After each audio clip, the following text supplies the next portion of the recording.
اعوذ باللہ من الشیطان الرجیم بسم اللہ الرحمن الرحیم رب اشرح لی صدری ویسر لی امری واحلل عقدۃ من لسانی یفقہوا قولی۔ آج ہم شروع کریں گے اصلاح کے 7 رنگ۔ یہ ہے لکھی ہوئی ہے ڈاکٹر نگہت ہاشمی صاحبہ نے۔ تو ہم دیکھیں گے کہ اس بک میں کیا ہے اور کس طرح ہم اپنی اصلاح کر سکتے ہیں 7 طریقوں سے۔ ایک برف فروش کی اس صدا پر غور کیجیے، رحم کرو اس شخص پر جس کا سرمایہ زندگی کھلا جا رہا ہے، یعنی سرمایہ زندگی کھلا جا رہا ہے۔ ہر گزرنے والا دن، ہر گزرنے والا مہینہ اور ہر گزرنے والا سال یہی پیغام دیتا ہے کہ زندگی کھلی جا رہی ہے، وقت کم ہے، گنتی کے چند دنوں میں تھوڑا سا فائدہ اٹھا لیں، لیکن فائدہ وہی اٹھا سکتا ہے جو یہ سوچے کہ اگر میں نے ان دنوں سے فائدہ نہ اٹھایا تو محرومی میرا مقدر بن جائے گی۔ اللہ رب العزت فرماتے ہیں اقترب للناس حسابهم وهم فی غفلۃ معرضون، سورۃ الانبیاء آیہ 1۔ قریب آ گیا لوگوں کے لیے ان کا حساب اور وہ غفلت میں منہ موڑنے والے ہیں۔ ازل سے ہمارا ایک دشمن ہمارے پیچھے لگا ہوا ہے۔ ہم سو جاتے ہیں، ہم غافل ہو جاتے ہیں، مگر ہمارا دشمن کبھی غافل نہیں ہوتا۔ اس کا وار صرف ان پر چلتا ہے جو جذبے میں خالص نہیں ہوتے، اور اگر ہوں بھی تو اپنی اصلاح کے لیے احتیاطی تدابیر نہیں کرتے۔ میرے بہت سے اسٹوڈنٹس اور بہت سے ملنے والے وہ افراد جو دل میں اپنی اصلاح کی طلب رکھتے ہیں، اکثر مجھ سے سوال کرتے تھے ہم قرآن پڑھنے کی عادت کیسے ڈالیں، ہم وضو کو شعوری وضو کیسے بنائیں، ہم نماز میں خشوع کیسے پیدا کریں، ہم دعائیں کیسے یاد کریں، ہم اپنے اخلاق کے عیب کیسے دور کریں، ہم صدقہ کرنے کی عادت کیسے ڈالیں۔ یہ چند زاویے تھے جن کے حوالے سے قرآنی آیات و حدیث کی مدد سے 30 دن پر مشتمل ایک تربیتی سلسلہ ترتیب دینے کی کوشش کی ہے، جس سے انفرادی اور اجتماعی دونوں اعتبار سے فائدہ اٹھایا جا سکتا ہے۔ یہ تربیتی کیلنڈر 7 نکات پر مشتمل ہے۔ پہلا، قرآن ایسی آیات اور احادیث کا انتخاب کیا ہے جن کی وجہ سے اللہ کی کتاب کے ساتھ سچا تعلق پیدا کرنے کی خواہش دل میں بیدار ہوتی ہے، جو روزانہ غور و فکر کے بعد مضبوط ارادے میں تبدیلی ہو سکتی ہے۔ دوسرا، دعا۔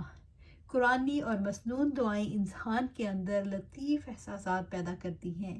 اس کی خواہش کو زبان مل جاتی ہے جسے مالک کائنات نے اپنے سے مانگنے کے لیے پسند کیا ہے، پھر روزانہ ایک دعا یاد کرنا انسان کے لیے مشکل نہیں رہتا۔ تیسرا، وضو۔ وضو احسن ہو تو نماز کو حسن و خوبی کے ساتھ ادا کرنا آسان ہو جاتا ہے۔ وضو کے ہر عمل کے ساتھ ذہن کو ایک سوچ دینے کی کوشش کی ہے، یوں ہر آنے والے دن کے ساتھ جس کے سامنے حاضری کے لیے انسان اپنے جسم کو پاک کرتا ہے، ساتھ ساتھ اس کی سوچ بھی پاکیزہ ہوتی چلی جاتی ہے۔ فورتھ چیز، نماز۔ نماز کو احسن یعنی خشوع والی نماز بنانے کے لیے 3 پہلو مدد کرتے ہیں۔ ایک، نماز کے دوران ادا کیے جانے والے الفاظ پر غور و فکر۔ دوسرا، رسول اللہ صلی اللہ علیہ وآلہ وسلم نماز میں جس طرح اپنے رب کی تسبیح اور اس سے مناجات کرتے تھے انہیں ایک ایک کر کے اپنی نماز میں شامل کرنا۔ تیسرا، خشوع کی حفاظت کے لیے اپنے جسم کی حرکات اور ذہن کو کنٹرول کرنا۔ روزانہ کے لیے ایک پوائنٹ ہے جس کی پریکٹس بوجھ معلوم نہیں ہوتی اور نماز ہر گزرنے والے دن کے ساتھ ساتھ بہتر ہوتی چلی جاتی ہے۔ 5، اخلاق۔ اخلاق حسنہ اور اخلاق سیئہ دونوں پہلوؤں کو مد نظر رکھا ہے۔ زندگی سے برے اخلاق نکلیں گے تو اچھے اخلاق کے لیے جگہ بنے گی۔ روزانہ ایک خلق کے حوالے سے غور و فکر کرنا ہے اور عمل کے حوالے سے اسے نگاہ میں رکھنا ہے۔ انسان کے لیے ممکن ہو جاتا ہے کہ ایک ایک کر کے ایک کو نکالیں اور ایک کو اندر لے کے آئیں۔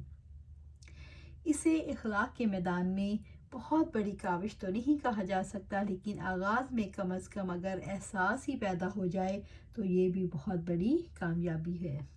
انفاق، چھٹی چیز انفاق۔ انفاق کی وجہ سے انسان کے اندر نیکی کی حرص پیدا ہوتی ہے۔ جب انسان اپنا مال اپنے ہاتھوں سے اللہ کے لیے خرچ کرتا ہے تو اس کا اپنے رب سے تعلق بیدار ہوتا ہے۔ انسان جس کے لیے اپنا مال خرچ کرتا ہے اس سے محبت ہو جانا اس کی فطرت ہے۔ اس محبت کے تعلق کو مضبوط کرنے کے لیے انفاق کی مستقل عادت ڈالنے کی ضرورت ہے۔ قرآنی آیات اور احادیث رسول اللہ صلی اللہ علیہ وآلہ وسلم کی توسط سے انفاق فی سبیل اللہ کی اہمیت اور اس کے فوائد انسان پر اجاگر ہوتے ہیں، تو کامیابی کے حریص انسان کے لیے اسے اپنانا آسان ہو جاتا ہے۔ ساتواں، آج کیا کریں؟ ایک دن میں عمل کے لیے چند پوائنٹس مرکز نگاہ بن جاتے ہیں، جن کے حوالے سے کی گئی کمٹمنٹ کے سارے دن کے غور و فکر کے بعد عمل میں آنے کے لیے چانسز بڑھ جاتے ہیں۔ 30 دن کے اس پلانر کو نہ تو ترتیب فکس ہے اور نہ ہی دنوں کی تعداد۔ آپ 30 دنوں میں بھی اسے مکمل کر سکتے ہیں اور 30 ہفتوں میں بھی، یعنی ایک دن کے عمل کو چاہے آپ ایک ہفتہ جاری رکھیے، یہ تو محض عادت پختہ کرنے کے لیے ہے، اور پھر یہ اندازہ لگانے کے لیے کہ آج کے دن اپنی اصلاح کی اس کوشش کے حوالے سے کتنے کامیاب رہے۔ ایک چیک لسٹ کتاب کے آخر میں دی گئی ہے، روزانہ رات کو سونے سے پہلے اسے پر کر لیں گے تو اصلاح کے میدان میں اپنی کوشش کے نتائج مزید آگے بڑھنے کے لیے حوصلہ اور مددگار، اس سے حوصلہ بھی بڑھے گا اور مددگار بھی ثابت ہوں گے۔ اس تربیتی کیلنڈر اصلاح کے ساتھ رنگ سے اجتماعی طور پر بھی بھرپور فائدہ اٹھایا جا سکتا ہے۔ مثلاً اپنے گھر میں گھر والوں کے ساتھ اس کورس کا آغاز کیا جائے تو دن بھر عمل کرنا اور غور و فکر کرنا زیادہ آسان ہو جاتا ہے، اور اصلاح کا یہ عمل بھلا محسوس ہونے لگتا ہے۔ ایک تو کوئی چیز بھولنے پر آس پاس کے افراد یاد دہانی کرا دیتے ہیں، دوسرے نیکیوں کے میدان میں سینس آف کمپٹیشن پیدا ہوتی ہے، جس کا مطالبہ اللہ رب العزت نے اپنی کتاب میں کیا ہے۔ فرمایا وَفِي ذَلِكَ فَلْيَتَنَافَسِ الْمُتَنَافِسُونَ، سورہ المطففین آیہ 26، اور اس میں پھر سبقت کرنے والوں کو سبقت کرنی چاہیے۔ اسی طرح اسکول، کالجز، یونیورسٹیز وغیرہ میں بھی اپنی کلاس فیلوز کے ساتھ، آفس میں اپنے کولیگز کے ساتھ، اور سفر کرتے ہوئے اپنے ہم سفر افراد کے ساتھ اپنی سوشل گیدرنگ میں اصلاح کے لیے ان مؤثر پیغامات سے یقینی فائدہ حاصل کیا جا سکتا ہے۔ اللہ رب العزت سے دعا ہے وہ ہماری ہماری اصلاح فرما دے اور اپنی اصلاح کے لیے ہمیں ہمیشہ سرگرم عمل رہنے کی توفیق عطا فرمائے۔ اللہ تعالیٰ ان تمام لوگوں کو دنیا اور آخرت کی بھلائیوں سے نوازے جن کی کاوشیں زندگیاں بدلنے کے لیے ہماری معاون ثابت ہوئیں۔ مزید بہتری کے لیے آپ کے لیے مفید مشوروں اور تعاون کی منتظر نگہت ہاشمی۔ تو انشاءاللہ ہم شروع کریں گے پہلا دن کہ کیا ہے۔